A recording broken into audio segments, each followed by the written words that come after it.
সংস্কারের পক্ষে জনগণ রায় দিলেও সরকারি দল ইতোমধ্যেই তা অস্বীকার করেছে। উল্লেখ করে জামায়াত ইসলামের আমির ডাক্তার শফিকুর রহমান বলেছেন, জনগণকে সঙ্গে নিয়ে আবারও রাজপথে দাবি আদায় করা হবে।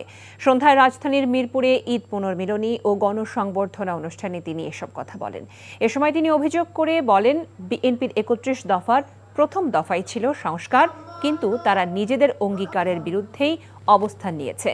বলেন, ভোটের দিন পর্যন্ত সংস্কারের পক্ষে সব দলের অবস্থান এক থাকলেও নির্বাচনের পরদিন সরকারি দল তাদের অবস্থান ভুলে গেছে।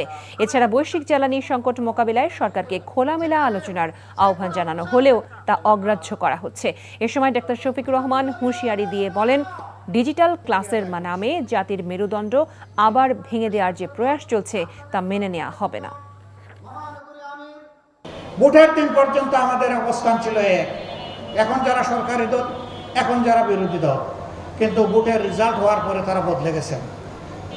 যখনই তারা 2/3 সংখ্যাগরিষ্ঠতা যেভাবেই হোক, যে মেকানিজমে হোক তারা লাভ করেছেন, এরপরেই তারা অতীতের সমস্ত ওয়াদা ভুলে গেছেন। তারা তাদের দলীয় 31 দফা ইশতেহারের কথা বলেন, সংস্কারের কথা বলেন। ওই দফার প্রথম দফা হচ্ছে, তারা যদি সরকার গঠন করেন তাহলে তারা একটা সংস্কার কমিশন গঠন করে সংবিধানে ওই সমস্ত ধারাগুলোকে সংস্কার করবেন যে ধারাগুলো অতীতে সরকারকে ফেসিবাদী বানিয়েছে।